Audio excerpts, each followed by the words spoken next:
केरला एक आदमी को हाँ नाटिले वयनाड उधर ही है लाइसेंस आरसी है ना उधर ही है അങ്ങനെ നമുക്ക് നേപ്പാളിലേക്കുള്ള പെർമിറ്റ് കിട്ടി क्या नाम है तुम्हारा तनवीर तुम्हारा 31 अभी खूब तेज से चलाएंगे हाँ खूब तेज से चलाएंगे किधर खूब स्पीड में चलाएंगे स्पीड में क्यों भाई क्यों स्पीड में स्पीड अच्छा नहीं है साइडों की तरफ चलाते हैं ये गाड़ी स्पीड का नहीं है भाई और लाइसेंस आरसी उधर ही है लाइसेंस आरसी है ना उधर ही है इधर आना बनता है बाद में इधर आना बनता है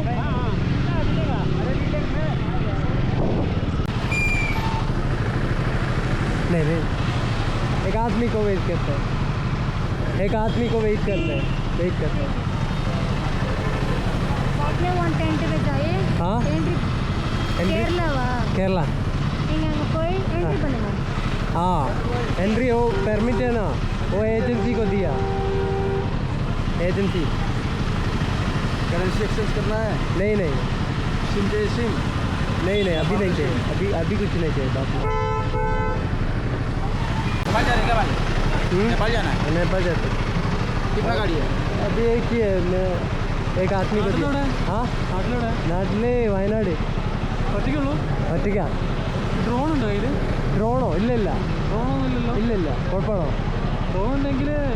മറ്റേ കസ്റ്റമൊക്കെ അടിക്കാനൊക്കെ പറയും ആ എടുത്തിട്ടില്ല ഒന്നുമില്ല ഇത് മാത്രം ക്യാമറ ചെക്കാൻ പറഞ്ഞോ ഇല്ല ഞാനൊരു ഏജൻസീനെ കണ്ടേ അപ്പോൾ അവരിൽ ലൈസൻസ് ഇതും കൊടുത്ത് ഇവിടെ വരെ വന്നു കണ്ടില്ല പിന്നെ നമുക്കെന്നെ ചെയ്യാനുള്ളതേ ഉള്ളൂ എന്തിനാ ഏജൻസി ചോദിച്ചിട്ടില്ല അത് ഞാൻ ഒന്നാ പറയുന്നു അല്ല എനിക്ക് ഇവിടുത്തെ അറിയില്ല അപ്പോൾ ഞാൻ ജസ്റ്റ് കണ്ടപ്പോൾ ഞാൻ ചോദിച്ചാ ഒന്നുമില്ല ജസ്റ്റ് നേരെ വരിക എൻ്റെ വണ്ടിയുടെ പേപ്പറും കാര്യങ്ങളും ചെക്ക് ചെയ്യും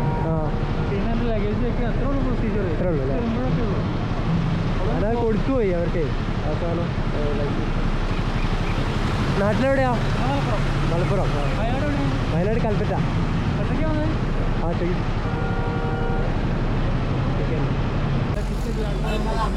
അങ്ങനെ നമുക്ക് നേപ്പാളിലേക്കുള്ള പെർമിറ്റ് കിട്ടി ഇവിടെ സൊനോലി ബോർഡറിൽ ചെന്നാൽ ഇവിടെ ആർ ടി ഓഫീസുണ്ട് ആർ ടി ഓഫീസിൽ ചെന്നാൽ കസ്റ്റംസിൻ്റെ പേപ്പർ കിട്ടും ഇതാണ് കസ്റ്റംസിൻ്റെ मैं अभी इसमें बोलते हैं अभी ये आरटीओ है ना आरटीओ का ना ये कस्टम है ना ठीक है ഇത് മതി നേപ്പാളിൽ 15 ദിവസത്തേക്കുള്ള എൻട്രിക്ക്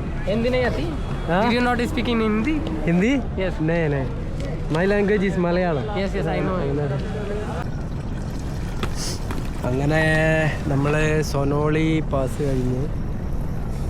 നമ്മൾ നേപ്പാളിലെത്തി ഇനി പൊക്രയ്ക്ക് പോയിക്കൊണ്ടിരിക്കുകയാണ് അപ്പോൾ സൊനോളി പാസിൽ നമ്മൾ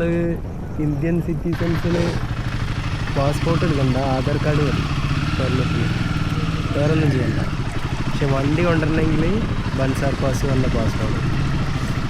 അത് ഇപ്പോൾ 15 ദിവസം എടുക്കണമെങ്കിൽ ഒരു ദിവസം 150 വെച്ചിട്ട് അങ്ങനെ ഞാൻ 15 ദിവസം എടുത്ത് അങ്ങനെ അവിടെ ക്യൂ ഒക്കെ നിന്ന് എടുക്കണം എന്നിട്ട് നമ്മൾ അപ്ലൈ ചെയ്തിട്ട് പിന്നെ ഈ കസ്റ്റംസ് ചെക്ക് ചെയ്യും അപ്പോൾ ഡ്രോണൊന്നും ഉണ്ടാകാൻ പാടില്ല ഡ്രോണിന് എക്സ്ട്രാ കസ്റ്റംസ് എത്ര പൈസ കൊടുക്കണം പിന്നെ എൻ്റെ കയ്യിൽ ഡ്രോൺ ഇല്ലാത്തതുകൊണ്ട് പിന്നെ കിട്ടില്ല അപ്പോൾ ഞാൻ ഏജൻറ്റ് കണ്ടപ്പോൾ ഏജൻറ്റിന് കുറച്ച് പൈസ കൊടുത്തപ്പം പിന്നെ നമ്മളൊന്നും അറിയണ്ട അവർ വിടും അങ്ങനെ വിടും ഏജൻറ്റിന് എടുത്തിട്ട് പിന്നെ ഒറിജിനൽ ആർ സി വേണമെന്നാണ് ചെയ്യുന്നത് അപ്പോൾ ഞാൻ നമ്മുടെ ആർ ടി ഓഫീസിൽ ചോദിച്ചപ്പോൾ ഒറിജിനൽ ആർ സി കിട്ടാൻ നേരം വരും അപ്പോൾ ഏജൻ്റ് ആകുമ്പോൾ പിന്നെ അവർ അതൊക്കെ ഡീൽ ചെയ്തോളും അതിനൊക്കെയുള്ള ഏജൻ്റ് അല്ലെങ്കിൽ നമുക്ക് തന്നെ ചെയ്യാനുള്ളൂ